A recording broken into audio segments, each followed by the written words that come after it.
Good Good afternoon, sir. afternoon, sir. Okay, good afternoon. Good afternoon, sir. Okay, good afternoon. Afternoon, sir. Good afternoon. Good afternoon, sir. Okay, good afternoon. Good afternoon, sir. हाँ, good afternoon सभी को good afternoon. चलो start करते हैं हम लोग। और आज की क्लास में देखो एक छोटी सी टॉपिक डिस्कस करनी थी और उसके बाद न्यूमेरिकल क्वेश्चंस आपके डिस्कस करने थे, ठीक है? पहले टॉपिक डिस्कस कर लें। ज़्यादा बड़ी टॉपिक नहीं होगी, छोटी सी ही होगी। और टॉपिक का नाम है parallel resonating circuit, parallel resonating AC sir circuit. हाँ, बोलो। सर आस्था जस्ट अभी स्कूल से आई है तो वो 10 मिनट में ज्वाइन कर लेगी।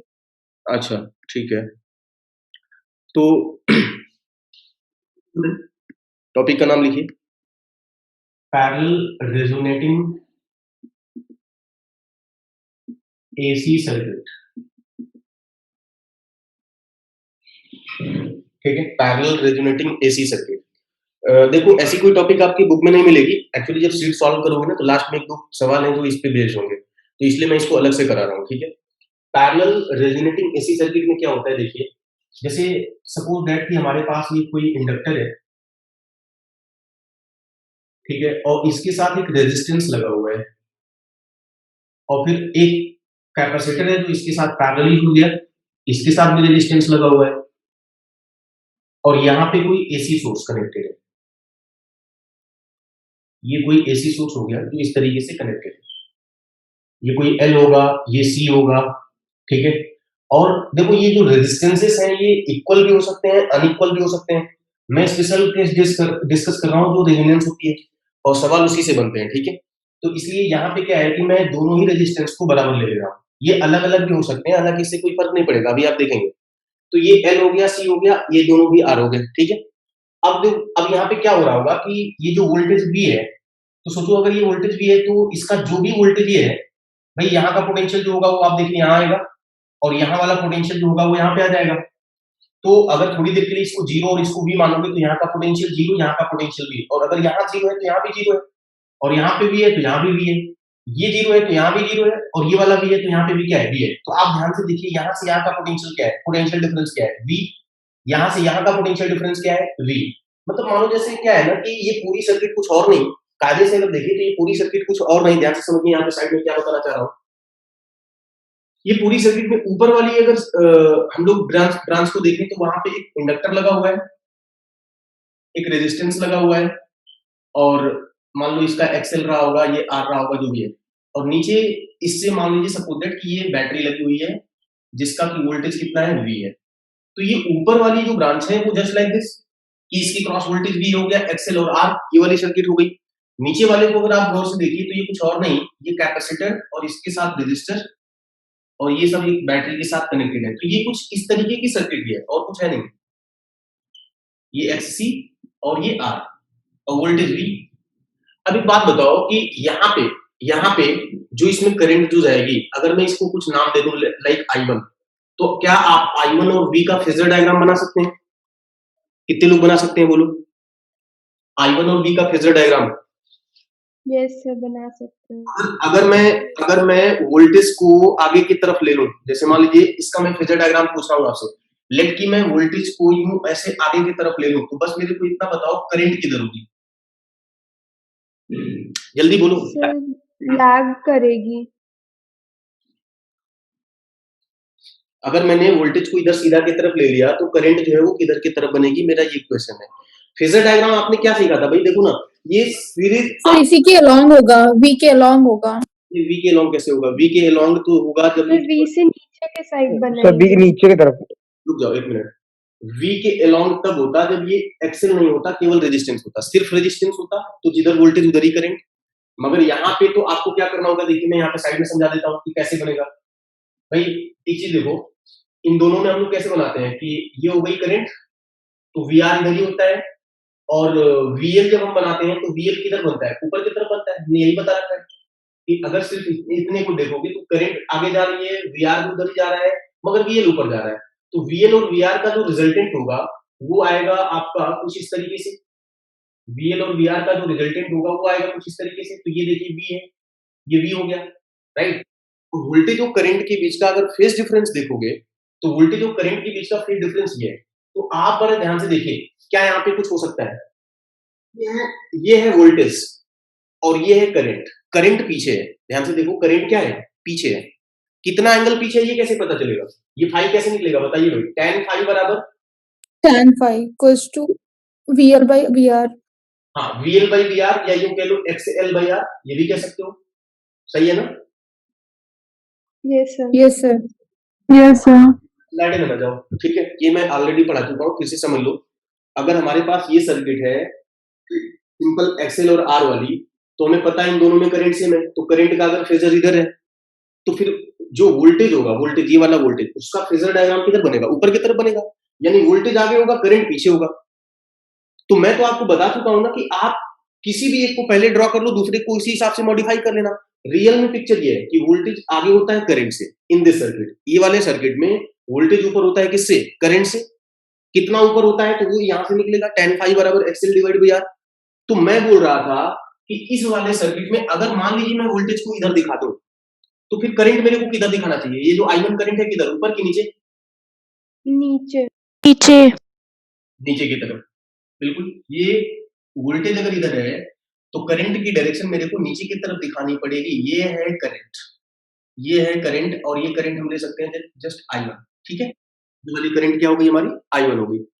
और ये जो एंगल है, ये अगर हम कुछ कंसीडर कर लें, लेट कि ये एंगल है हमारा फाई, तो ये फाई या ले सकते हो। तो इस tan फाई को कैलकुलेट करने के लिए क्या फार्मूला लगेगा? जल्दी बोलो। tan फाई बराबर फार्मूला तो वही होगा, XL XL upon R. XL divide by tan phi बराबर या फाई 1 मान लो, तो XL डिवाइड बाई R। ठीक है भाई, यहां तक किसी को कोई दिक्कत नहीं होनी चाहिए। मैं तो अभी इसकी बात नहीं कर रहा हूँ, पैरेलल रेजोनेटिंग सर्किट की अभी मैंने कोई बात ही नहीं करी, राइट। मैं सिर्फ आपको ये बता रहा था कि ये है पैरेलल रेजोनेटिंग सर्किट, मतलब पैरेलल एलसी सर्किट। मगर इस पैरेलल एलसी सर्किट को अगर आप ब्रेक करके देखिए तो ये कुछ नहीं, ये ऊपर वाला दोनों जो है वो यहाँ पे बना लो, और ये वाली बैटरी सीधे यहाँ लगा दो, यानी ये लगा दो, तो ये पूरा ऊपर वाली ब्रांच जस्ट लाइक दिस है। नीचे वाली ब्रांच को अगर आप देखेंगे तो कैपेसिटर और रेजिस्टर का कॉम्बिनेशन है, और इसके साथ भी यही वो कुछ इस तरीके से बन गई, है ना भाई? इतनी सी बात है।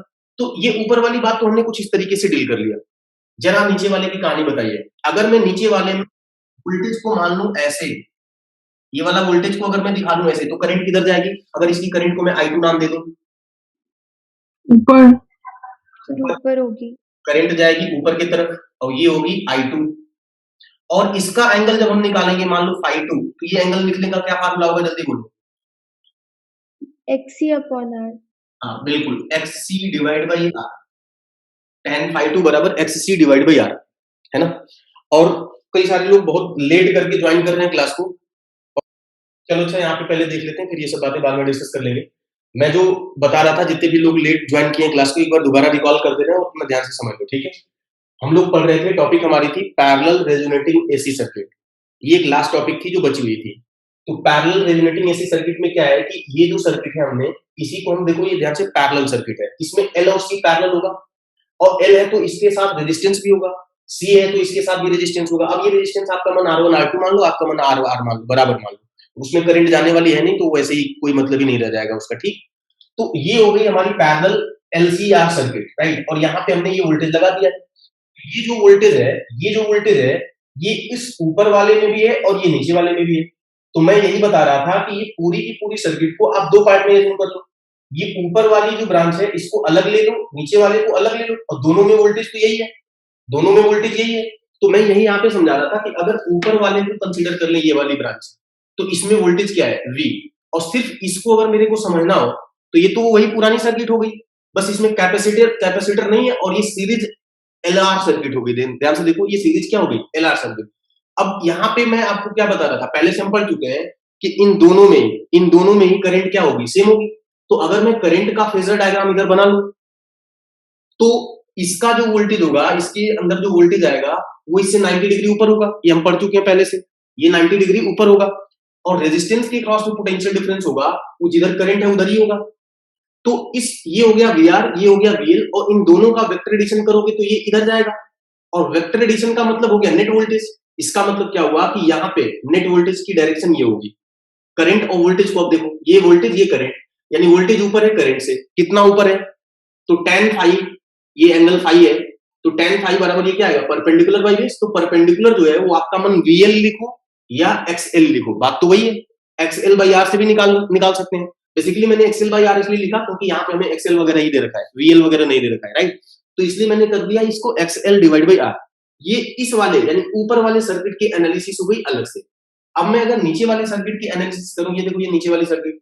अच्छा एक चीज और, ये तो हो गया इस वाले सर्किट का, मगर फिर मैंने आपको ये बताया कि लेट की ये जो वोल्टेज ऊपर जा रहा है मैं इसी को सीधा ड्रॉ कर दूं लाइक दिस। मैं वोल्टेज को ही अगर यहाँ पे मान लूं तो इसका सीधा मतलब यह है कि वोल्टेज से करंट पीछे है, वोल्टेज से करंट पीछे है कितना, फाई एंगल पीछे। तो अगर मैं वोल्टेज को यहां मान ले रहा हूं तो करंट पीछे कितना एंगल पीछे, ये फाई एंगल पीछे है ना भाई। वोल्टेज अगर यहां दिखाओगे तो करंट यहां दिखाना पड़ेगा, वोल्टेज अगर यहां दिखाओगे तो करंट यहां दिखाना पड़ेगा। किसी भी एक को आप एक जगह दिखा लीजिए, दूसरे को उसी हिसाब से एडजस्ट कर लेंगे। तो ये जो फाई है इसको निकालने का फार्मूला तो यही होगा ना, tan फाई। अच्छा इसको फाई वन अगर मैं मान लूं, फाई वन वोल्टेज और करंट के बीच का फेज डिफरेंस, राइट। तो फाई वन को क्या लिखोगे, एक्सएल बाई आर। ये देखो एक्सएल डिवाइड बाई आर। तो ये हो गई इस ऊपर वाले सर्किट की कहानी। अब मैं अगर नीचे वाले की बात करूं तो यहां देखो ये क्या जुड़ा है, एक्ससी। यहां पे क्या जुड़ा है, एक्ससी। ये है आर, इसमें भी एक करंट जाएगी। इस करंट को अगर मैं I2 मान लूं तो हमें पता है कि इसका जो वोल्टेज है वो भी है।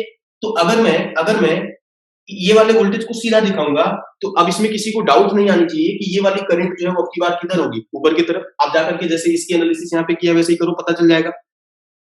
तो ये जो करंट है वो किधर जाएगी, ऊपर की तरफ जाएगी, नहीं जाएगी। और अगर इसका एंगल अगर मैं φ2 मान लूं तो फिर tan φ2 को लिखने का तरीका क्या होगा, XC डिवाइड बाई R। यहां तक सबको क्लियर होगी बात, बोलो। Yes, sir. Yes. चलिए अब जो है अगर ये बातें सारी क्लियर हो गई तो इसके आगे हम लोग देखते हैं कि इसमें और क्या सीख सकते हैं। देखिए ये पूरी की पूरी बात यहाँ पे इंप्लीमेंट कर दो। अब सोचने वाली बात है कि मैंने वोल्टेज को सीधा सीधा क्यों दिखाया, जबकि अगर आपको याद हो तो सीरीज एनसीआर सर्किट जब हम पढ़ रहे थे तो करंट को सीधा दिखा रहे थे। वजह ये है क्योंकि हम ये वाली सर्किट डील करना चाह रहे हैं और यहाँ पे दोनों में वोल्टेज सेम है, तो इसलिए मैंने वोल्टेज को ही रेफरेंस बना दिया। सीरीज जब हम डील करते हैं तो उसमें करंट सेम होती है, तो इसलिए हम लोग करंट को ही रेफरेंस बना देते हैं, राइट। तो पहले तो ये जो साइड वाला बना है उसको आप मतलब नोट कर लीजिए, बाद में इस सर्किट की एनालिसिस करता हूँ, जरा नोट करिए उसको। Done sir. चलो ठीक है, कोई नोट तो नहीं कर रहा, अगर नोट कर रहा है तो बताओ, मैं रुकूं, अदरवाइज रख करूं। ये साइड में इसको नोट करने की मैं बात कर रहा था। चलिए इधर देखते हैं, इन फार्मूलों को मेरे को अभी बता देना, ये जो निकल करके अभी आए थे। चलिए देखिए, तो मेन बात ये थी हमारी कि पैरेलल रेजोनेटिंग सर्किट की बात हम कर रहे थे, पैरेलल रेजोनेटिंग एसी सर्किट। तो पैरेलल रेजोनेटिंग एसी सर्किट ये हमारी हो गई सर्किट। अब इसमें क्या कैलकुलेशन होगी, तो देखो ये जो वोल्टेज है ना ये करंट देगी, ये सोर्स एक करंट देगी, ये करंट यहां जाकर के दो पार्ट में डिवाइड हो जाएगी। तो ये करंट चली जाएगी I1, ये करंट चली जाएगी I2। तो यहाँ पे अगर कोई ये लिखे कि I बराबर I1 प्लस I2 तो ये तो गलत है, क्योंकि यहाँ पे नॉर्मल एडिशन आप कर ही नहीं सकते। आपको करना होगा क्या चीज, वेक्टर एडिशन। तो लिखना होगा वेक्टर I बराबर क्या चीज, vector I1 plus vector I2। पीछे जो मैं बता रहा था वो सब प्योर कॉन्सेप्ट थे जो अभी लगने वाले हैं। करना तो मेन इस सर्किट में ये है I1 प्लस I2। अब I1 प्लस I2 का वेक्टर एडिशन करोगे I के बराबर आना चाहिए। I1 और I2 का वेक्टर एडिशन तब कर पाओगे जब इनकी डायरेक्शन पता होगी। I1 और I2 की जब डायरेक्शन पता होगी तभी तो कर पाओगे। तो चलो देखो फेजर डायग्राम जो अभी बता रहे थे उसी हिसाब से काम बन जाएगा। मैं ये जो वोल्टेज है अगर इसको यहाँ पे दिखा दूं, ये है वोल्टेज, तो आप बताइए कि ये जो करंट I1 है वो किधर दिखानी पड़ेगी, ये करंट I1 किधर दिखानी पड़ेगी, बोलो। नीचे। नीचे। ये करंट I1 नीचे दिखानी पड़ेगी, ये हो जाएगी I1, और इसका ये जो एंगल होगा यहाँ से वो हो गया अपना φ1। ये जो करंट I2 है फिर इसको दिखाओगे ऊपर, ये ऊपर दिखाना पड़ेगा क्योंकि वोल्टेज से वो उतना ही ऊपर जाएगी। तो ये हो जाएगी करंट I2 और इसका ये एंगल हो जाएगा कितना, φ2, है ना। अब ये जो I1 और I2 का जो रिजल्टेंट होगा वो होगा हमारा I, और रिजल्टेंट निकालने का आप जानते हैं बहुत सारा तरीका है। φ1 φ2 पता होगा तो under root a square plus b square plus 2ab cos theta, हमें वहां तक जाना ही नहीं है क्योंकि हम तो स्पेशल केस डील कर रहे हैं जिसमें क्या होता है, रेजोनेंस होता है, ठीक। तो देखिए जरा यहाँ पे क्या होगा, देखो इस पूरी कहानी में, इस पूरे का, अच्छा यहाँ पे V था, है ना, ये जो है वो यहाँ पे V था। अच्छा यहाँ पे हियर हम क्या लिख सकते हैं कि tan φ1 बराबर क्या लिखेंगे बोलो जल्दी, XL डिवाइड बाई R, और tan φ2 बराबर XC डिवाइड बाई, ठीक है, XC डिवाइड बाई R। ये तो क्लियर है एकदम बिल्कुल। अब देखिए यानी इन दोनों का रिजल्टेंट जो बनेगा, इन दोनों का जो रिजल्टेंट बनेगा वो होगी नेट करंट आई। चलिए सुनते रहिए आगे। तो tan phi 1 बराबर दिस, tan phi 2 बराबर दिस। अब देखो क्या है ना कि रेजोनेंस चाहे कोई भी हो, at the time of resonance, at the time of resonance, resonance चाहे कोई भी हो, चाहे वो सीरीज वाला हो चाहे वो पैरेलल वाला हो, उसका सीधा मतलब है कि हम कहना चाह रहे हैं कि XL बराबर R, XL बराबर XC, सॉरी XL बराबर XC। At the time of resonance XL यहां पे भी बराबर होगा किसके? XC के, राइट। अब XL बराबर XC जब इसमें करोगे तो क्या हासिल होगा वो हम बाद में डिस्कस कर लेंगे, जरा इसको आगे बढ़ा लो। तो XL बराबर XC करोगे तो ये बताओ कि ये क्या लिखोगे? ओमेगा है, ये क्या लिखोगे? ओमेगा C 1 बाई, तो ये ओमेगा की वैल्यू क्या आएगी? 1 बाई अंडर रूट LC, यानी ये होगी रेजोनेटिंग फ्रीक्वेंसी। रेजोनेटिंग फ्रीक्वेंसी मतलब पैरेलल के केस में at the time of resonance, resonance कोई भी हो हमेशा क्या लिखना है? XL बराबर XC। तो इसका मतलब पैरेलल के केस में भी रेजोनेटिंग फ्रीक्वेंसी यही है 1 बाई अंडर रूट LC। और इसमें अब हो क्या रहा है, तो जरा एक बात बताओ, at the time of resonance XL और XC तो बराबर हो गया, तो यहां जरा आप जाकर के देखिए ये जो दोनों रेजिस्टेंसेस हैं अगर बराबर है, अगर ये दोनों रेजिस्टेंसेस भी क्या है? बराबर है, और XL और XC भी बराबर है, तो क्या phi 1 बराबर phi 2 नहीं होगा क्या? यस सर, हो गया सर। तो at the time of resonance ये सब सारी चीजें होंगी। एंड एंड phi 1 बराबर होगा किसके? phi 2 के। phi 1 बराबर होगा phi 2 के, ओके। और जब phi 1 phi 2 के बराबर हो जाएगा देन क्या होगा बताना जरा। अगर ये phi 1 और phi 2 दोनों बराबर हो जाएंगे, अगर ये phi 1 और phi 2 दोनों बराबर हो जाएंगे तो क्या I1 और I2 भी बराबर होगा क्या? yes sir, sir. तो ओमेगा नॉट बराबर दिस, phi 1 बराबर phi 2 एंड I1 बराबर I2। ये I1 बराबर I2 क्यों लिख रहा हूं? देखो I1 बराबर I2 क्यों लिख रहा हूं भाई, एक बात बताइए। I2 को हम क्या लिखेंगे? I2 को हम लिखेंगे V बाई क्या लिखेंगे? ये ना under root R square plus XC square, बताइए। yes sir, yes sir. जो I2 होगा उसको लिखने का तरीका यही होगा। सिमिलरली ये जो I1 होगा, मैं यहां लिख देता हूं जगह कम है तो, I1 जो होगा वो होगा अंडर रूट, मतलब V divide by under root, क्योंकि वोल्टेज सब में सेम है। जिसको नहीं आएगा तुरंत बता देना, और ना आने की वजह सीधी है कि आपने पीछे के लेक्चर चीजों को पढ़ा नहीं है, क्योंकि ये चीजें बहुत आसान है, रिपीट हो रहा है बस। तो ये R स्क्वायर बाई XL का स्क्वायर है ना भाई, क्योंकि ये है I1 तो इसका वोल्टेज V डिवाइड बाई ये Z निकालोगे तो इसका और इसका रिजल्टेंट। ऐसे ही यहाँ पे निकालोगे I2 तो V डिवाइड बाई इसका Z आएगा, इन दोनों का रिजल्टेंट। तो रिजल्टेंट C और R का कैसे निकलता है? Under root R square plus XC square. यहाँ पे कैसे निकलता है? Under root R square plus XL square. अब एक बात बताओ, इस केस में मैं R1 और R2 बराबर लेके चल ही रहा हूं, तो इसका मतलब ये वाला R, ये वाला R बराबर है। रेजोनेंस के टाइम पे आप देखिए XL और XC भी बराबर हो जाता है, यानी XL और XC क्या हो जाता है? बराबर हो जाता है। तो जो ये रेशियो आएगी वही तो ये भी रेशियो आएगी, मतलब साफ है कि I1 बराबर क्या हो जाएगा? I2। तो रेजोनेंस के टाइम पे ये सब सारी बातें हो रही होंगी, phi 1 बराबर phi 2, I1 बराबर I2। और एक और नई बात हो रही होगी, क्या क्या हो रहा होगा देखो, ये सारा एंड की बजाय मैं स्टार लगा करके देता हूं, मतलब कि ये पैरेलल रेजोनेटिंग सर्किट के सारे आउटकम्स है, राइट। पैरेलल रेजोनेटिंग सर्किट के सारे आउटकम्स हैं, किसी भी लाइन पे सवाल बन सकता है। दोनों करंट जो है वो वैल्यू बराबर हो जाती है, दोनों करंट का वोल्टेज से फेज डिफरेंस क्या होता है? सेम होता है, जितना एक ऊपर होती है उतना ही एक नीचे होता है। अब एक चीज बताओ, अगर phi 1 बराबर phi 2 है और I1 बराबर I2 है, यानी ये दोनों एंगल भी बराबर है, ये दोनों वेक्टर भी बराबर है, तो इन वेक्टर का रिजल्टेंट किस डायरेक्शन में होगा? sir V direction, वी के एल। B के along, मतलब साथ में कि net voltage and net current of the circuit are in the same phase. ठीक है भाई, तो ये थर्ड आउटकम है। यहाँ पे देखिए मैं यहाँ पे लिख लेता हूँ, यानी नीचे दिख रहा है सबको, net voltage and net current, net I are in same phase, are in same phase में होंगे। अब इसमें एक और बढ़िया बात हो जाती है, देखिए कैसे, स्पेस मेरे पास नहीं बचा है, यहाँ पे लिखता हूँ देखो। ठीक है, एक बढ़िया बात क्या हो जाती है कि अगर मैं मान लूं कि रेजिस्टेंस है ही नहीं, मतलब ये अलग से केस बना रहा हूं, ये मैं केस 1 की बात कर रहा हूं, मतलब केस 1। मान लीजिए जैसे रेजोनेंस तो चल ही रहा है, रेजोनेंस के केस में अभी तक मैं रेजिस्टेंस लेकर के चल रहा था, बट एक ऐसी केस आ जाए जिसमें ये दोनों रेजिस्टेंस ही ना हो। इफ R यानी resistance of each branch is 0। ये सब मतलब अलग अलग से क्वेश्चंस है भाई, है ना। तो if R of each branch is 0, तो जरा एक बात बताओ, देन phi1 की वैल्यू कितना आएगी, कौन बताएगा? 5/2। जब जब रेजिस्टेंस को 0 करोगे, ये देखो, ये रेजिस्टेंस को जब 0 करोगे तो XL/0 क्या देगा? इनफाइनाइट। और tan phi1 होने का मतलब क्या हुआ? π/2, 90 डिग्री। यानी phi1 की वैल्यू कितना बन जाएगी? 90 डिग्री। तो 90 हाँ, और phi2 भी बनेगा 90 डिग्री। देखो ध्यान से, तो phi1 बराबर phi2 बराबर कितना? 90 डिग्री। phi1 बराबर phi2 बराबर 90 डिग्री। इस स्पेशल केस का अगर मैं फेजर डायग्राम बनाऊं, इस वाले केस का अगर मैं फेजर डायग्राम बनाऊं, तो देखिए जरा क्या होगा। ठीक है भाई, इस वाले केस का फेजर डायग्राम अच्छे से क्लास नोट्स बनाना, ठीक है। इस वाले केस का अगर फेजर डायग्राम आप बनाएंगे तो ये देखिए, phi1 phi2 90 डिग्री बनेगा, मतलब वोल्टेज तो इधर ही होगा, मगर ये जो I2 है वो सीधा ऊपर हो जाएगा, और I1 जो है वो सीधा नीचे आ जाएगा। और क्या इन दोनों की वैल्यू बराबर चल रही है? I1 I2 की वैल्यू बराबर है क्या, बोलिए?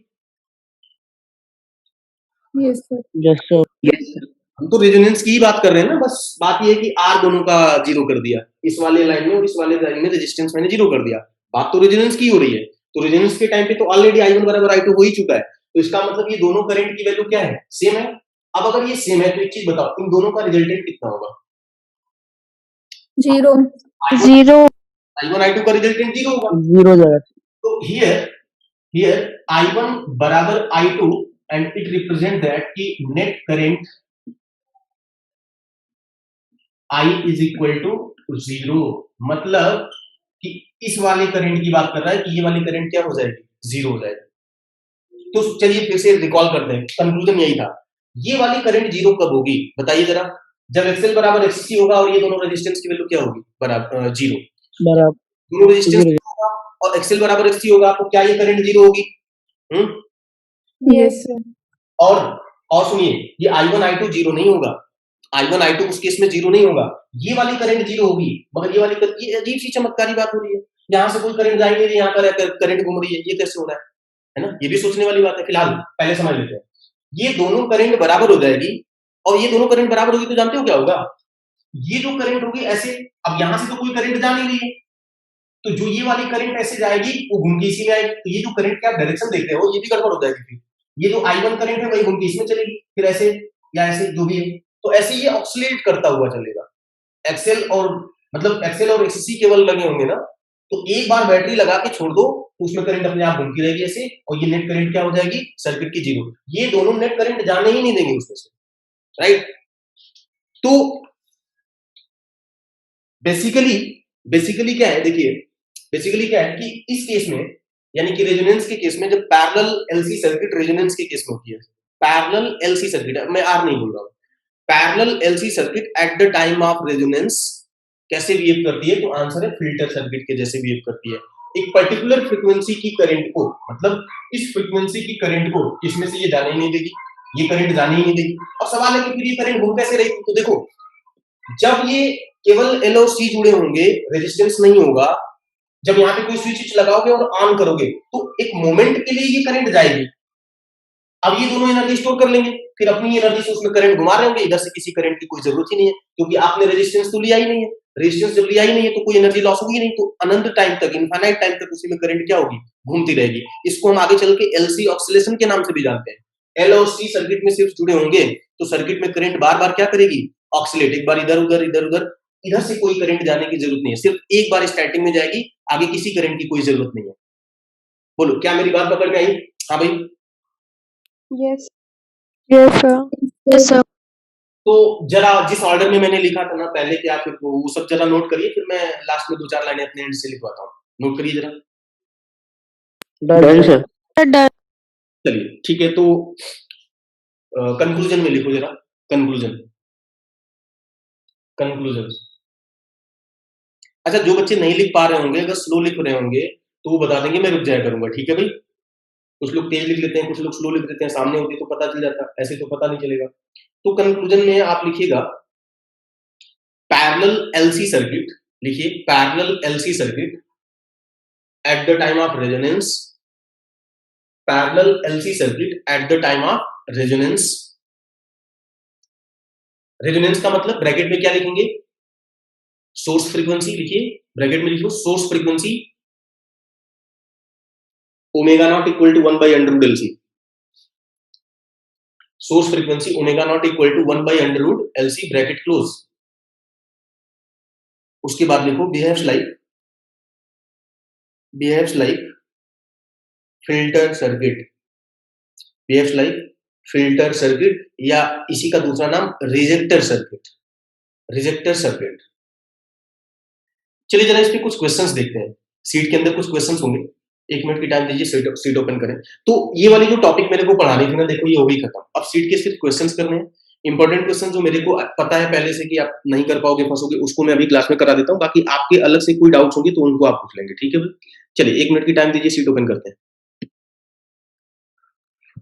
अब जैसे क्वेश्चन नंबर 26 है, question number 26, an AC source is connected to two circuits as shown in the figure, obtain the current through the resistance R at the resonance in both the circuits। इस वाले circuit में बताना जरा, resonance के case में circuit में current कितनी होगी बताना। हाँ भाई, इस वाले सर्किट में रेजोनेंस के केस में सर्किट में करंट कितनी होगी? अरे क्या कर रहे हो यार सर 0। जीरो होगी ना, जीरो। देखो ये जो रेजिस्टेंस है वो है तो, मगर ये साइड में लगा है यार, ये दोनों पहले ही काम कर चुके होंगे, ये दोनों पहले ही करंट को क्या कर चुके हैं, जीरो। यहां से कोई करंट आने ही नहीं देंगे, है ना। सर्किट को जब ऑन करोगे एक मोमेंट के लिए करंट आएगी, फिर तुरंत ब्लॉक कर देंगे सब दोनों मिलके। तो जब यहां से कोई करंट आएगी नहीं तो ये रेजिस्टेंस तो सर्किट के बाहर लगा है। ये दोनों देखो पैरेलल एलसी सर्किट है और at the time of resonance की बात हो रही है, तो करंट को ये क्या कर देगा, जीरो। बोलो बात पकड़ में आई नहीं आई, बोलिए। Yes sir. Yes sir. और इसके तो मास्टर हो सभी लोग, इसको तो कर ही लोगे, कोई दिक्कत ही नहीं है ना। यहाँ पे जेड निकाल लो, क्या लिखा था, यस सर। करंट पूछा था तो अपना बात बढ़िया आराम से हो जाएगा। अगला देखते हैं, ये देखो ये क्या है, इसमें बताइए भाई। An LC circuit is connected to a variable frequency AC source, ये है एक वेरिएबल फ्रीक्वेंसी का AC source. As soon draw a rough sketch of the current variation as the frequency is changed from 1 kilohertz to 2 kilohertz. मतलब ये कह रहा है कि इस सोर्स की फ्रीक्वेंसी अगर 1 किलोहर्ट्ज से 2 किलोहर्ट्ज के बीच में हम अगर प्लॉट करें, है ना, तो आपको बताना है कि वो करंट का वेरिएशन कैसे, करंट का ग्राफ बनाओ फ्रीक्वेंसी के साथ में। अच्छा एक चीज बताओ कि क्या एक पर्टिकुलर फ्रीक्वेंसी पे करंट जीरो हो जाएगी? Yes yes sir. सर। तो सबसे पहले वो फ्रीक्वेंसी जरा पता करिए, सबसे पहले वही फ्रीक्वेंसी पता करिए जिस पे करंट जीरो हो जाएगी, जरा निकालिए जल्दी से, मैं रफ करूं बोर्ड को जब तक। सर 10 की पावर 4 होगा। 10 की पावर 4, यस सर, 10 की पावर 4।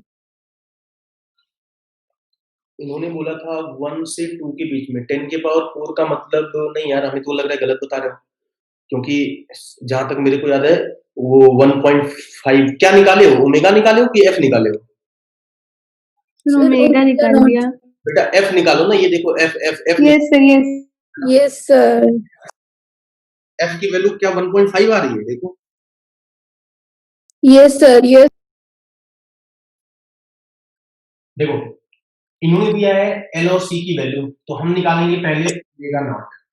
ओमेगा नॉट होगा 1 by under root L C, तो ओमेगा नॉट जब निकालोगे तो एल और सी की वैल्यू पता ही याद रख दो, तो 1 बाई रूट ओवर ये एल की वैल्यू कितनी है 0.01 और सी की वैल्यू है 1 माइक्रोफैरेड, का मतलब हुआ 10 टू द पावर -6।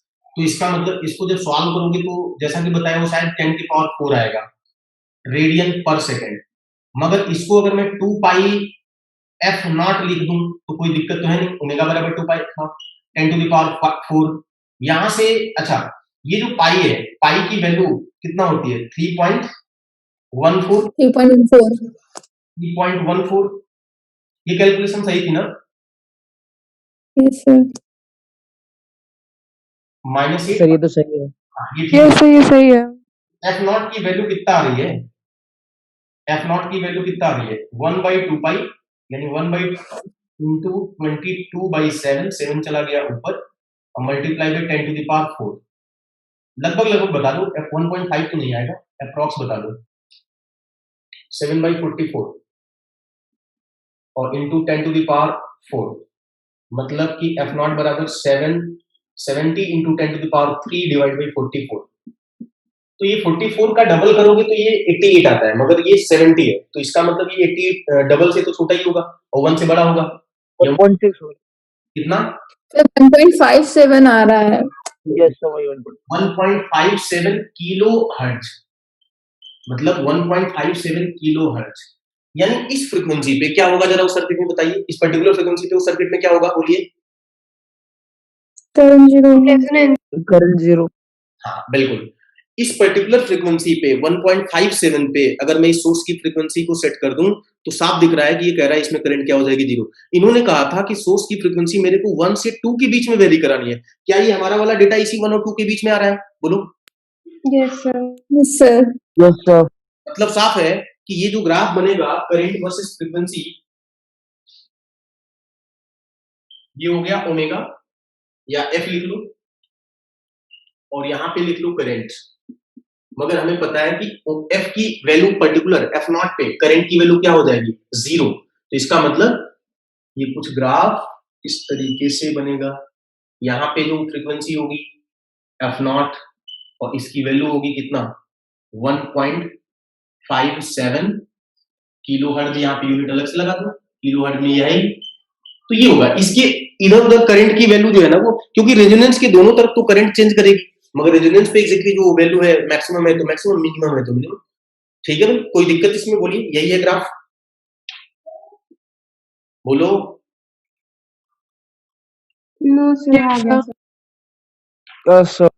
चलो ठीक है, तो इसको जस्ट मिनट में इंक डालूं, जब तक कोई दूसरा सवाल जिसको पूछना हो वो बताओ, बाकी मेरे पास भी है, कराता हूं अभी। तो ये पैरेलल वाले इतने ही सवाल थे, पैरेलल वाले जो सवाल है वो खत्म हो गए। अब जरा मैं अपनी तरफ से जो क्वेश्चंस कराना चाह रहा हूँ वो है ये क्या, ट्रांसफार्मर वाले सवाल। जरा ये वाला सवाल पढ़ते हैं, क्वेश्चन नंबर 51। क्वेश्चन नंबर 51 पढ़िए भाई सभी लोग। ट्रांसफार्मर मैंने पढ़ाया था, न्यूमेरिकल क्वेश्चंस उस दिन प्रैक्टिस नहीं करा पाए थे, तो इसका जो पहला सवाल है जरा वो पढ़ते हैं। देखो इन्होंने लिखा है कि a town requiring 800 kilowatt of electric power at 220 volt is 15 kilometer away from the power plant, generating power at 440 volt. The resistance of the two-wire line carrying power is 0.5 ohm per kilometer. So the town gets power from the line through a 4000 to 220 volt step-down transformer at a substation in the town. To estimate the line power loss as the heat, how much power must the plant supply, assuming no power leakage, and characterize the step-up transformer at the plant. तो मैं board पे इसको data को note करता हूं, जब तक आप सवाल को अच्छे से पढ़िए, कॉपी पे आप भी नोट करना चाहो कर सकते हो। A town requiring 800 kilowatt of electric power. So 800 kilowatt of electric power कह रहा है कि at 220 वोल्ट। तो चलो देखो, मेरे को लग रहा है मैंने थोड़ा बहुत समझा दिया था, बट वो ध्यान नहीं है, वो डिस्कनेक्ट हो चुका था, मैं ऐसे ही फर्जी में समझा रहा था। किसी को कहां तक सुना था सबने? आपने स्टार्ट ही किया था, एक्सप्लेन नहीं किया था। अच्छा नहीं, मतलब चलो ठीक है, मैं एक्चुअली ये डायग्राम ही एक्सप्लेन कर रहा था और वो डिस्कनेक्ट हो चुका था बेसिकली। देखो क्वेश्चन को जब आप साफ साफ पढ़ोगे बहुत अच्छे तरीके से, मैंने आपको लास्ट क्लासेस में ट्रांसमिशन लाइन का कॉन्सेप्ट समझाया था, ट्रांसफार्मर जब पढ़ा रहे थे, इसलिए मैंने ये पूरा डायग्राम आपको ढंग से बना रखा था। ठीक है, अब उसको रियलिटी में कैसे अप्लाई करते हैं वो सीख लो, बिल्कुल क्लियर हो जाएगा। आप ध्यान से सुनिए, क्वेश्चन में ये साफ साफ लिखा था, क्वेश्चन में ये साफ साफ लिखा था कि एक कोई पावर प्लांट है जहां से पावर बनाई जा रही है 440 वोल्ट पे।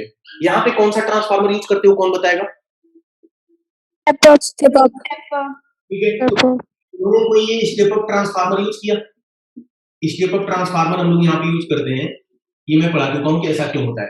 तो स्टेप अप ट्रांसफार्मर क्या करेगा, ये 440 वोल्ट कहाँ का पोटेंशियल डिफरेंस है, यहाँ का, इन दोनों पॉइंट्स का। तो ये पावर प्लांट 440 वोल्ट पे प्रोडक्शन कर रहा है, मगर ये सीधा तो भेजेगा नहीं, पहले स्टेप अप करेगा। तो स्टेप अप करेगा तो ये जो ट्रांसफार्मर है यहाँ पे आउटपुट में कोई और वोल्टेज देगा, कितना देगा मेरे को नहीं पता। अब सुनिएगा, यहाँ जो भी वोल्टेज ये देगा, इस रेजिस्टेंस में जब करंट चलेगी तो उस वोल्टेज का कुछ पार्ट लॉस करेगा, तो लॉस कर आके यहाँ पे कुछ पहुंचेगा, यहाँ पे कुछ पहुंचेगा। ये है कौन सा ट्रांसफार्मर, बोलो कौन सा ट्रांसफार्मर यूज करते हो? Step down. ये स्टेप डाउन ट्रांसफार्मर है। तो ये स्टेप डाउन ट्रांसफार्मर, सवाल में बोला है कि ये जो स्टेप डाउन ट्रांसफार्मर है वो 4000 से 220 वोल्ट पे स्टेप डाउन कर रहा है। मतलब साफ है कि यहाँ पे कितना वोल्ट आता होगा, बोलो 4000 4000 4000 वोल्ट आता होगा और इसका आउटकम जो यहाँ पे निकल के आ रहा है वो कितना निकल के आ रहा है 220 वोल्ट निकल के आ रहा है 20 और ये जो स्टेप डाउन ट्रांसफार्मर है ना देखो ये गांव है कोई किसी का जिसके गांव में पहुंचाना है पावर को और इस गांव के जस्ट बाहर सब स्टेशन लगा होता है ना सब स्टेशन के ही अंदर ये स्टेप डाउन ट्रांसफार्मर है उसी के अंदर है बेसिकली ये कोई मतलब जो ये वायर आपको थोड़ा सा यहाँ दिख रहा है इसका कोई मतलब तो है नहीं क्योंकि ये जो ट्रांसफार्मर है वो तो सब स्टेशन पे ही है हमने डायग्राम में कैसे घुसा के दिखा दोगे तो बाहर दिखाना ही पड़ेगा और सब स्टेशन पे अगर पावर आ गई तो मैं ये मान के चलूंगा कि गांव में आ गई क्योंकि सब स्टेशन से गांव के बीच में क्या हो रहा है वो कहानी में मेंशन नहीं है आप सवाल को बड़े ध्यान से पढ़िएगा तो उसमें मेंशन नहीं है बल्कि उसने साफ साफ लिखा है कि गांव वाले को 800 किलोवाट पावर चाहिए वो भी 220 वोल्ट पे ये भी 220 वोल्ट दे रहा है इसे भी 220 वोल्ट चाहिए मतलब साफ है ये गांव जस्ट सब स्टेशन के जस्ट पास ही होगा और वैसे भी सवाल में एक लाइन लिखा था पता है sub station near the town या फिर कुछ ऐसा कुछ लिखा था जिससे एकदम बिल्कुल क्लियर था कि वो टाउन के जस्ट पास ही था क्या था मैं पढ़ के बताऊं देखो एक clear sir in the town था इन द टाउन ये देखो एकदम बढ़िया बात वो तो इन द टाउन गांव में ही बिठा दिया गांव में ही बिठा दिया मतलब है ना सब स्टेशन पे पहुंच गया तो मतलब गांव में पहुंच गई तो इसका मतलब इस वाले लाइन में कोई लॉस नहीं हो रहा मैं ये लेकर के चलूंगा ठीक है दूसरी बात टाउन की डिस्टेंस बोला था 15 किलोमीटर तो अब ये 15 किलोमीटर कहां से कहां मानोगे पता है जहां से प्रोडक्शन हुआ और गांव के बीच की जो पूरी जो डिस्टेंस है वो 15 किलोमीटर है और इस पूरे 15 किलोमीटर में जो वायर यूज किया गया है जो पावर को लेकर के जा रहा है उसका रेजिस्टेंस दिया है 0.5 ओम पर किलोमीटर मतलब ये जो 2 वायर लाइन है 2 वायर की जो लाइन है राइट कई बार 3 वायर लाइन होती है 4 वायर लाइन होती है यहाँ 2 वायर लाइन सिर्फ है साफ साफ सवाल में लिखा था तो मैंने भी 2 वायर लाइन दिखाया है इसमें 0.5 ओम पर किलोमीटर का रेजिस्टेंस है राइट ये इतना सवाल में डेटा दिया था जब आप बढ़िया से पढ़ोगे तो ये सारी चीजें आप निकाल पाओगे अब पूछा क्या था पूछा ये था कि आप ये बताइए कि लाइन लॉस कितना हो रहा है आपको पता है ना कि इस वायर लाइन में कुछ पावर लॉस कर जाती है तो पहला सवाल यही था कि पावर लॉस कितना हो रहा है आप ये बताइए ये पहला पार्ट था सवाल का पावर लॉस दूसरा ये है कि भैया गांव वाले को तो 800 किलोवाट चाहिए यहाँ पे कुछ लॉस भी हो रहा है तो सीधी बात है कि ट्रांसमिट जो यहाँ से करोगे वो दोनों को जोड़ के करोगे तो वही पूछ रहा है कि सप्लाई कितने की हुई होगी पावर कितना सप्लाई किया होगा ये बता दो और तीसरी बात पूछा था कि ये ट्रांसफार्मर है 440 वोल्ट को बढ़ा के कर कहां तक रहा है इसका कैरेक्टरिस्टिक्स बताओ ये स्टेप अप जब कर रहा है तो कितने वोल्ट पे कैरेक्टरिस्टिक्स बताओ इसकी कि क्या कर रहा है तो ट्रांसफार्मर की कैरेक्टरिस्टिक्स पूछी गई है कैरेक्टरिस्टिक्स क्वेश्चन समझ में आया बोलिए यस सर यस सर देखो अब इसका आंसर कैसे निकलेगा बहुत ही आसान था काम है कहां से शुरू करें पीछे से जनरली इस तरीके के सवाल कहां से सॉल्व होते हैं पीछे से ठीक है भाई क्योंकि यहां से इंफॉर्मेशन तगड़ी दे रखी है एक चीज सोचो क्या आप इस वायर पहले तो इस वायर का रेजिस्टेंस निकाल लो यार वो बड़ी काम की चीज है रेजिस्टेंस निकाल लो तो रेजिस्टेंस में देखो 0.5 ओम पर किलोमीटर तो 0.5 हाँ 0.5 ओम 1 किलोमीटर का है यहां से वहां तक की दूरी कितनी है 15 किलोमीटर मगर हमें 30 से मल्टीप्लाई करना होगा क्योंकि दोनों वायर का रेजिस्टेंस होगा तो लॉस दोनों में हो रहा होगा तो 0.5 इंटू 30 करोगे तो ये आएगा 15 ओम यानी सीधी बात है कि इस 2 वायर लाइन का जो रेजिस्टेंस है वो कितना है 15 ओम मैंने 30 से मल्टीप्लाई क्यों किया ये क्लियर है क्योंकि 2 वायर लाइन है 2 वायर लाइन हाँ भाई यस सर आप सुनिए ये जो वायर है इन वायर में करंट चल रही होगी हालांकि वो अल्टरनेटिंग करंट होगी बट फिर भी आप कोई डायरेक्शन दिखा लो मान लो जैसे ये करंट की डायरेक्शन में दिखा लो तो ये करंट की कोई ना कोई वैल्यू होगी ये करंट की कोई ना कोई वैल्यू होगी क्या हम ये करंट निकाल सकते हैं जी हाँ कैसे देखिए ये करंट तो स्टार्टिंग से लेके आखिरी तक सेम होगी क्योंकि ये सब पूरा सीरीज कनेक्शन होता है सीरीज में करंट हर जगह क्या चलती है सेम हाँ एक चीज है ट्रांसफार्मर के आजू बाजू बदलती होगी तो यहाँ पे जो करंट है मतलब यहाँ से लेके यहाँ तक की करंट क्या होगी सेम होगी इसके पहले इसके बाद बदल जाएगी इसके पहले इसके बाद बदल जाएगी क्योंकि याद करो ट्रांसफार्मर करंट को भी बदल देता है ना तो ये कुछ कहानी है अब सुनिएगा जरा यहाँ पे क्या हो रहा होगा भाई 800 किलोवाट जो है ये इसको पावर चाहिए इसको पावर चाहिए मतलब यहाँ पे भी 800 किलोवाट पावर चाहिए कितने वोल्ट पे चाहिए 220 वोल्ट पे चाहिए है ना भाई 220 वोल्ट पे ये 800 किलोवाट की पावर चाहिए तो क्या हम यहाँ की करंट निकाल सकते हैं यस सर पी कुछ भी है तो एट सब स्टेशन कैलकुलेशन में यहीं से शुरू कर रहा हूँ पीछे से एट सब स्टेशन है ना भाई P equal to VI P की जगह क्या लिखूं 800 किलोवाट 800 किलोवाट, तो किलो में 10 to the power 3 लगा दिया, और V की जगह पे क्या लिखूं भाई? 220 वोल्ट। 220। तो यहाँ से हमें करंट की वैल्यू निकल के आ रही होगी, और वो करंट की वैल्यू कितना निकल के आएगी? 800 divide by 220 multiply by 10 to the power 3 ampere, जो भी है ये एम्पियर, इतना एम्पियर की जो करंट है वो निकल करके हमें आ रही होगी। अब जो है हमें मेन इंटेंशन है यहाँ की करंट निकालना, हमारा जो मेन इंटेंशन है ना वो यहाँ की करंट निकालना है। तो चलो ये चीज बताओ, ये वाली करंट जो आ रही है वो कहाँ की है? सबस्टेशन। Substation. सब स्टेशन और इस ट्रांसफार्मर के बीच की है, यानी यहाँ की करंट है। Yes, sir. तो इस करंट को मैं एक काम करूं, I1 नाम दे देता हूं। ये वाली करंट जो यहाँ पे चल रही है इसको मैं I1 नाम दे देता हूं, और इस करंट को मैं नाम दे देता हूं चलो I2। क्या हम I2 निकाल सकते हैं? हाँ भाई, यस सर। Yes, sir, निकाल सकते हैं। तो देखिए कैसे कैसे निकाल सकते हैं, बोलो। V1 बाई V2 बराबर I2 बाई I1, ट्रांसफार्मर में लगता है ना ये। Yes. Yes sir. तो V1 बाई V2 बराबर I2 बाई I1 अगर हम अप्लाई करें तो यहाँ का वोल्टेज क्या लेना पड़ेगा? यहाँ का वोल्टेज क्या लेना पड़ेगा? V1 की V2 4,000. 4,000 4000 डिवाइड बाई कितना? 220 बराबर क्या लिखना पड़ेगा मेरे को, बोलो। I2 by I1. नहीं, वैल्यू बोलो क्या लिखूं, क्योंकि वो फार्मूले में थोड़ा दिक्कत कर रहा है सिंबल के फॉर्म में, बिकॉज जिसको मैं V1 बोल रहा हूँ बेसिकली V2 है। वैल्यू बोलो सीधे, जैसे यहाँ पे बोले हो ना वैसे ही। मैं मतलब क्या करूं, इसको इससे डिवाइड करूं या इसको उससे डिवाइड करूं? मतलब ये I1 को I2 से या I2 को I1 से? इसमें I1 को I2 से करेंगे. I1 by I2. हाँ, मतलब ये वाली करंट को इस वाले करंट से डिवाइड करोगे। भाई देखो उल्टा होता है ना, यहाँ वाला वोल्टेज को इस वाले वोल्टेज से डिवाइड कियो तो ये बराबर होगा उल्टा, करंट तो उल्टा होता है, यानी इस करंट को इससे डिवाइड करना पड़ेगा, बिकॉज वो हम पढ़ चुके हैं ना, वोल्टेज और करंट उल्टा हो जाता है यहाँ पे। तो हमें क्या लिखना पड़ेगा? हमें लिखना पड़ेगा कितना है ये, 800 into 10 to the power 3 divide by 220, और हो गया, और ये डिवाइड बाई क्या चीज? I2 divide by I2। तो ये I2 को इधर बुला लो, I2 को इधर बुला लो, राइट। तो I2 को इधर 220 से 220 कट गया, 800 से इसको कैंसिल करोगे तो 800 को आप इसको करिए ऐसे, और 10 टू द पावर 2 कर लो डिवाइड बाई 4000 कर लो। मैं देखना सही कर रहा हूं। I2 बराबर ये कितनी बार में जाएगा? 200 एम्पियर। तो करंट की वैल्यू कितना आएगी? 200 एम्पियर। देखो वहां सॉल्व करोगे तो फंस जाओगे, है ना, क्योंकि फिर वो डेसिमल में कटेगा, यहाँ पे भी बहुत ज्यादा हो जाएगी। तो कैलकुलेशंस में ये चीज ध्यान रखना चाहिए कि रेशियोस को बिल्कुल आखिरी तक लेकर के जाओ, है ना, क्योंकि बीच में कैलकुलेशन जब लंबी होती है तो कटने का चांस होता है। जैसे आप यहाँ देखिए कैलकुलेशन बिल्कुल आसान हो गई।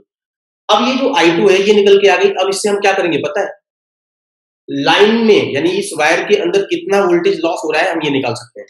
वोल्टेज लॉस जो है वो कितना हो रहा है ये हम निकाल सकते हैं। पावर लॉस कितना हो रहा है ये भी निकाल सकते हैं।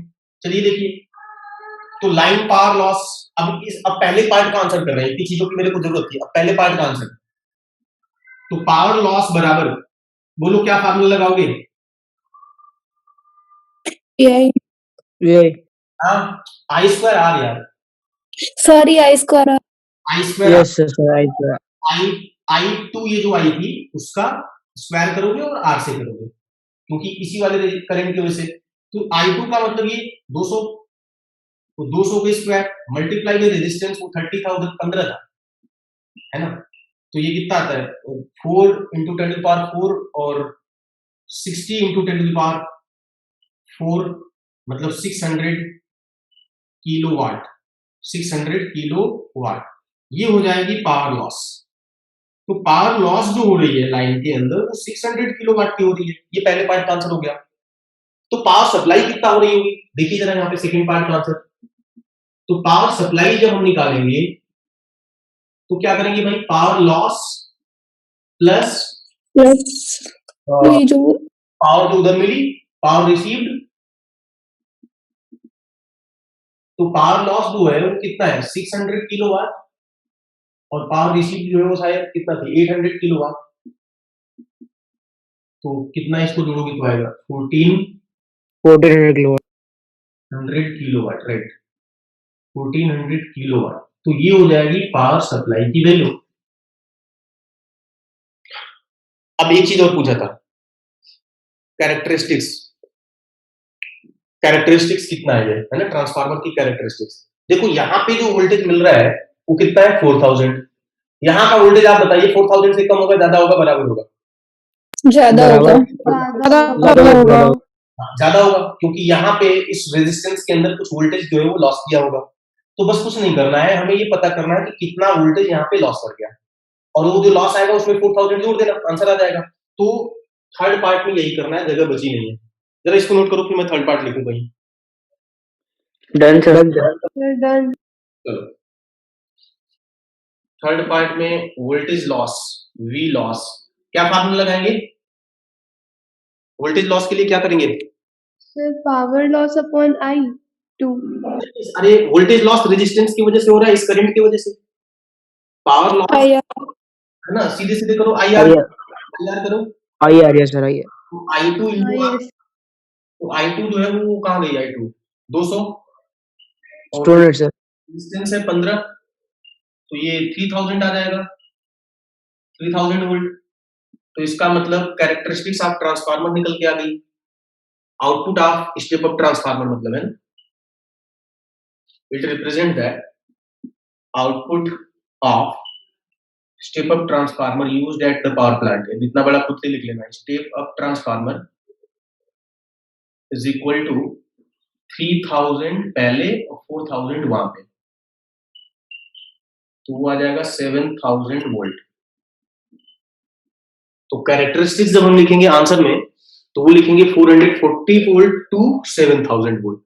कैरेक्टरिस्टिक्स जब लिखोगे ना, तो वो स्टेप अप ट्रांसफार्मर की कैरेक्टरिस्टिक्स क्या लिखेंगे, 440 वोल्ट से 7000 वोल्ट। तो जगह नहीं है, अपना खुद से लिख लीजिए उसको, लास्ट में कैरेक्टरिस्टिक्स पूछा गया था। Done sir. Done sir.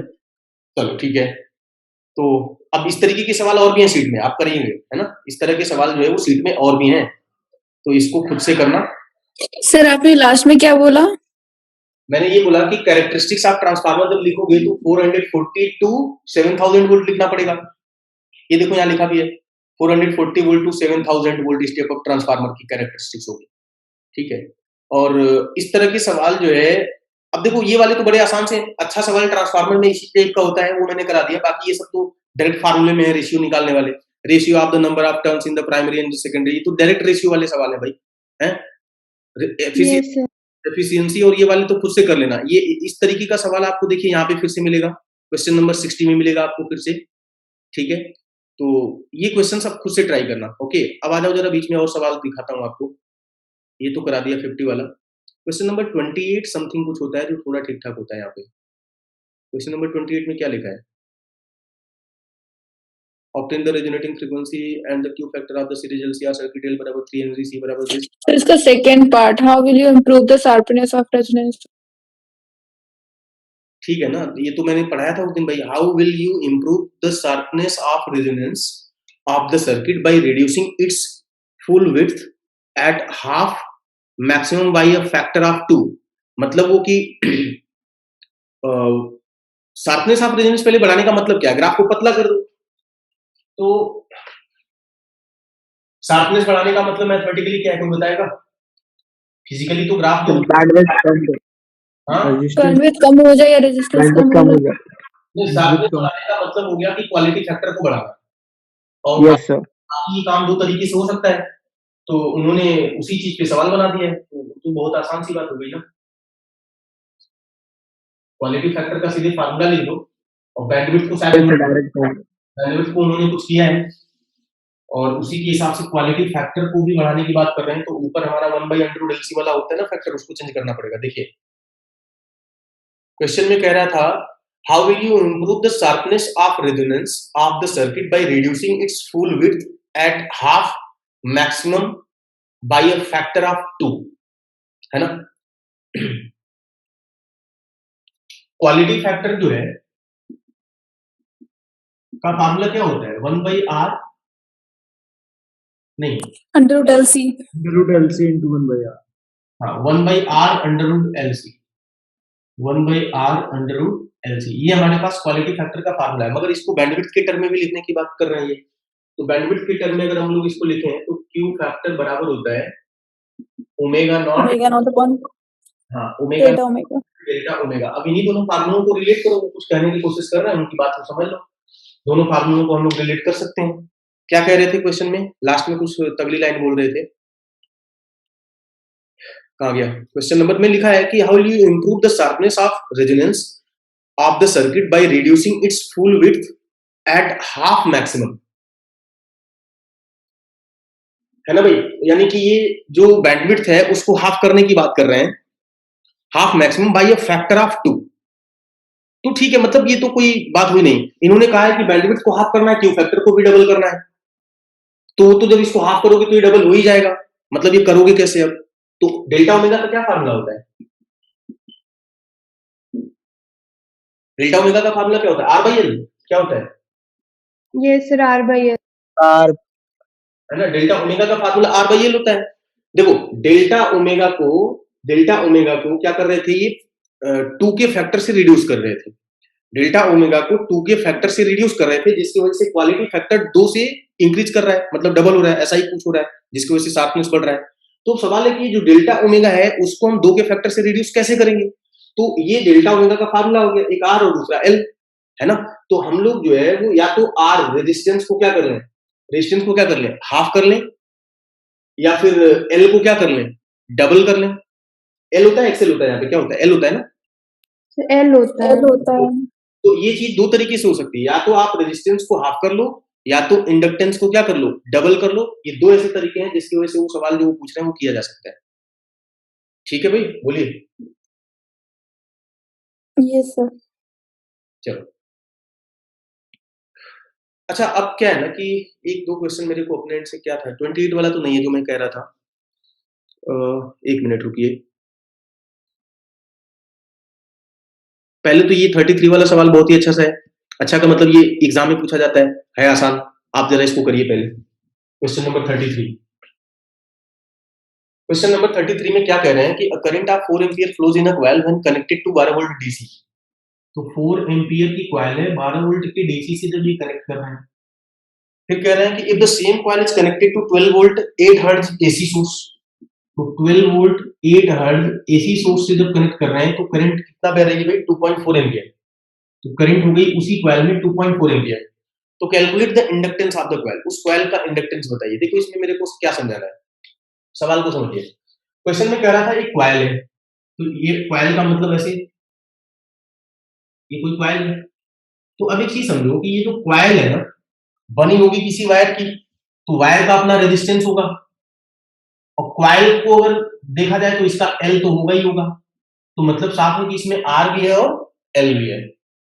फिर कह रहे हैं कि जब इस कॉइल को हमने 12 वोल्ट की डीसी के साथ कनेक्ट किया, मतलब ऐसे, ये 12 वोल्ट की बैटरी जब कनेक्ट कर रहे हो ना, तो क्वेश्चन में कह रहे हैं कि 4 एम्पीयर की करंट फ्लो कर रही है, यानी ये करंट जो जा रही है वो 4 एम्पीयर की जा रही है। मगर फिर जब इसी कॉइल को, यही वाली सेम वाली कॉइल, जब आप एसी के साथ कनेक्ट कर रहे हो, कौन सी एसी, 12 वोल्ट 8 हर्ट्ज, तो फिर करंट जो है ना वो केवल और केवल 2.4 एम्पीयर की जा रही है। कोई ऐसा बता सकता है मेरे को कि ये 4 एम्पीयर से 2.4 एम्पीयर होने की लॉजिकल वजह क्या रही होगी, क्यों ऐसा हुआ। सोर्स तो इसमें भी 12 है, इसमें भी 12 है। रेजिस्टेंस। रेजिस्टेंस, देखो देखो देखो, कॉइल जो है ना, कॉइल के अंदर आर भी है और एल भी है, मगर जब डीसी के साथ कनेक्ट करोगे तो इनमें से काम कौन करेगा, क्या एल काम करेगा क्या उस समय, नहीं करेगा। No sir. No sir. पढ़ा था हम लोगों ने। इंडक्टर सिर्फ और सिर्फ तभी काम करता है जब करंट वेरी करती है। ये तो डीसी है, डीसी में तो करंट कांस्टेंट जाती है, तो इंडक्टर को डीसी से कोई तकलीफ नहीं है, पूरा उसको अलाउ करता है। अलग से ढंग से बताया था इस बात को। यानी यहाँ आर और एल है तो दोनों, मगर काम सिर्फ आर कर रहा होगा, एल तो काम ही नहीं कर रहा है। तो ये जो करंट 4 एम्पीयर बन रही है सिर्फ रेजिस्टेंस की वजह से बन रही है। मगर यहाँ पे देखो तो दोनों काम करेंगे, इसका आर भी काम करेगा और एल भी काम करेगा। तो जब आर और एल दोनों काम करेंगे तो सीधी बात है जेड काम करेगा। तो जेड की वैल्यू यहाँ जो आर है उससे ज्यादा होगी, जिसकी वजह से करंट डिक्रीज कर जा रही है। बोलो बात समझ में आई, हाँ भाई। Yes sir. अब इसको सॉल्व करना है तो कैसे बनेगा, देखिए बहुत आसान सी बात है। यहाँ पे अगर मैं लिखूं तो मेरे को लिखना पड़ेगा, देखो 4 बराबर v बराबर आई आर, तो आई बराबर v बाई आर, आई बराबर v बाई आर, सीधा ही क्वेश्चन लिखो, आई बराबर, आई मतलब 4, आई बराबर v बाई आर, v कितना 12, रेजिस्टेंस कितना r और l, या दोनों को मिला के r, केवल और केवल कितना r, R तो r की वैल्यू आएगी 3 ओम, यानी ये हमको पता चल गया कि इसका जो r है ना वो 3 ओम है। अब यहाँ पे हम लोग जब लिखेंगे तो ये लिखेंगे 2.4, यानी I बराबर V यानी 12 डिवाइड बाई R और L का कॉम्बिनेशन क्या कहलाता है, Z, R और L का कॉम्बिनेशन Z कहलाता है।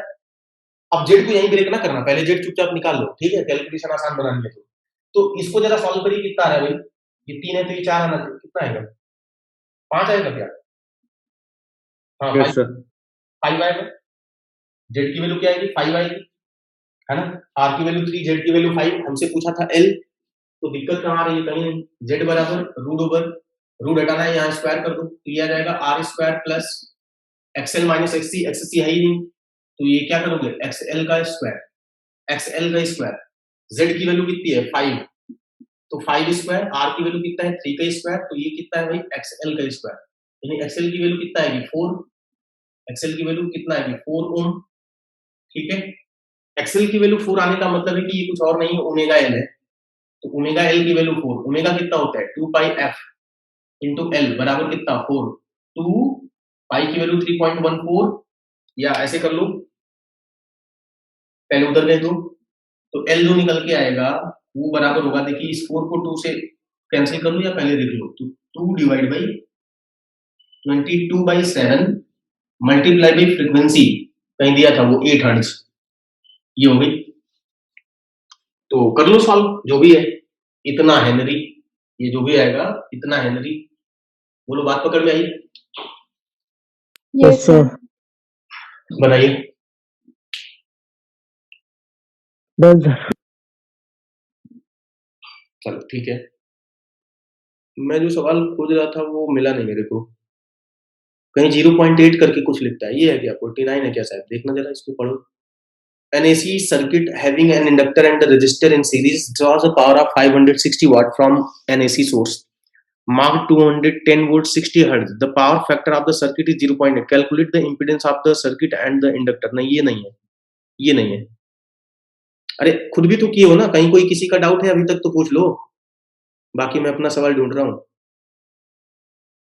सर एक क्वेश्चन में रीजन पूछा है तो मुझे वो पूछना था, अच्छा ठीक है, कौन सा क्वेश्चन था, नंबर बोलो, 15th वाला, 15th वाला, चलिए ठीक है 15th वाले पे आते हैं,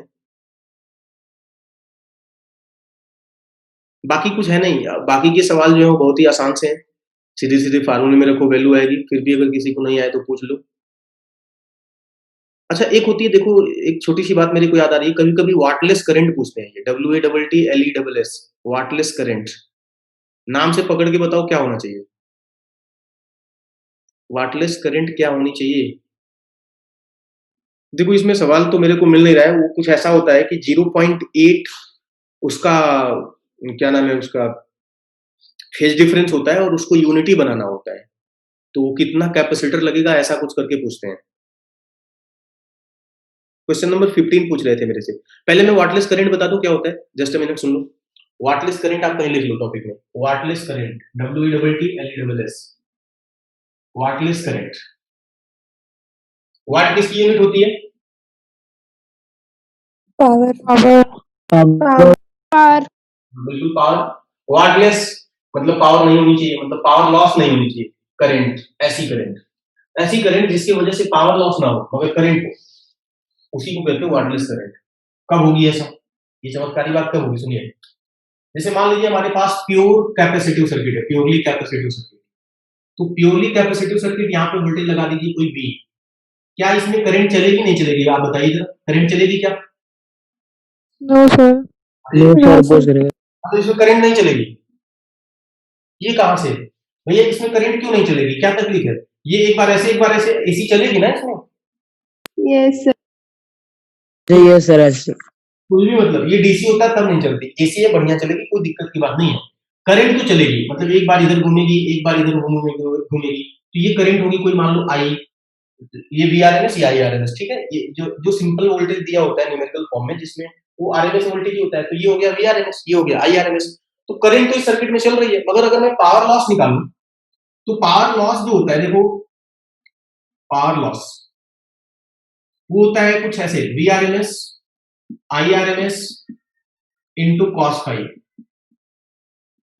ठीक है। तो cos फाई जब लिखोगे ना, cos फाई, ये तो चलो दोनों है, करंट भी है वोल्टेज भी है, मगर cos फाई क्या होता है भाई, बेस बाय हाइपोटेन्यूज, यानी R by Z, R by Z, और जेड होता है root over R square plus, यहाँ एक्सएल तो है नहीं तो केवल एक्ससी का स्क्वायर करोगे, हियर आर इज जीरो, यहाँ पे रेजिस्टेंस कितना है, जीरो है भाई। सर्किट में रेजिस्टेंस तो है नहीं, प्योरली रेजिस्टिव कैपेसिटिव सर्किट माने हो, रेजिस्टेंस जब जीरो करोगे तो क्या ये पावर लॉस जीरो होगा कि नहीं होगा, बताइए। Yes, sir. Yes, sir. क्या सर्किट की करंट भी जीरो है? No, sir. No, No. sir. मतलब ये जो करंट है ना, ये वाटलेस करंट है, और केवल ये यही नहीं बहती है, ये इंडक्टर में भी होती है, purely inductive circuit. Wattless current जो है वो प्योरली कैपेसिटिव सर्किट और प्योरली इंडक्टिव सर्किट में चलती है। ये ऐसी करंट होती है कि सर्किट में करंट तो होती है मगर पावर लॉस नहीं होता है। समझ में आ गया होगा। अब मैं इसमें अननेसेसरी टाइम नुकसान कर रहा हूँ, ठीक है। आप लिख लीजिए इस बात को, लिखिए वाटलेस करंट की डेफिनेशन लिखिए, the current in the circuit for which power loss in the circuit is zero. Current in the circuit for which power loss in the circuit is zero. Current in the circuit for which power loss in the circuit is zero is called wattless current. Is called wattless current. ठीक है। कब कब flow करती है वो लिख लो, line change करके। wattless current flows in purely capacitive circuit and purely inductive circuit. चलिए, तो ये वाटलेस करंट वाली बात हमने कर लिया। क्वेश्चन नंबर 15 में कोई चीज पूछ रहे थे, यहाँ पे क्या है, क्वेश्चन नंबर 15 देखते हैं।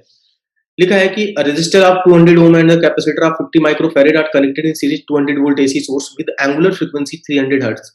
Calculate the RMS voltage across the capacitor and the resistor. Why is the algebraic sum of these voltages more than the source voltage and how would you resolve the paradox? तो इसका answer सीधा ये है, because देखो algebraic sum तो सीधी बात है वो ज्यादा होगा ही होगा। In AC circuit we have to find net voltage by the concept of phasor diagram यानी vector addition, not by the algebraic addition, right? तो यही बात हमें लिखनी है कि ये इसलिए ज्यादा हो रहा है बिकॉज रियल में सर्किट में हमें क्या करना है, वेक्टर एडिशन, जबकि हम कर रहे हैं नॉर्मल एडिशन, algebraic एडिशन, इसलिए वो ज्यादा हो रहा है। समझ गए बात को? एंड सर सेकंड वाला जो how will you resolve the paradox, उसका क्या करेंगे? इसका मतलब हुआ कि ये जो डिस्प्यूट आ रहा है, मतलब एक तरीके से वेरिएशन आ रहा है कि आप algebraic एडिशन कर रहे हो तो वो ज्यादा मिल रहा है और वो क्या नाम है उसका रियलिटी में जो है वो कम है। तो ये आप किस तरीके से एक्सप्लेन करोगे इस बात को, हाउ विल यू रिजॉल्व? अच्छा, ओके सर, ना? यस। ठीक है, चलो नेक्स्ट। और क्या इसमें कोई सवाल और पूछना है किसी को? किसी को कोई और सवाल पूछना है? देखो एक बात बताएं, करके नहीं आओगे तो हम लाइन से एक एक सवाल कराएंगे, कई महीने लगेंगे। आप एक बार ट्राई करके आओ, फटाफट ट्राई करके आओ, तो उसके बाद मेरे को आइडिया रहेगा। क्योंकि हमारे हिसाब से अगर मैं बात करूं तो बस वही एक सवाल है जो मेरे को बताना चाहिए, जो मेरे को अभी मिल नहीं रहा है। तो आप एक बार जब करोगे ना तो फंसेगा, लेके आना। 0.8 लिखा होता है पहले उसका, वो क्या नाम है, फेज डिफरेंस, और उसे करना होता है यूनिटी। तो उसमें पूछता है कितना कैपेसिटर लगेगा या इंडक्टर, कर भी ले जाओगे, ऐसा नहीं है कि नहीं हो सकता है, वो पॉसिबल भी है कि हो जाए।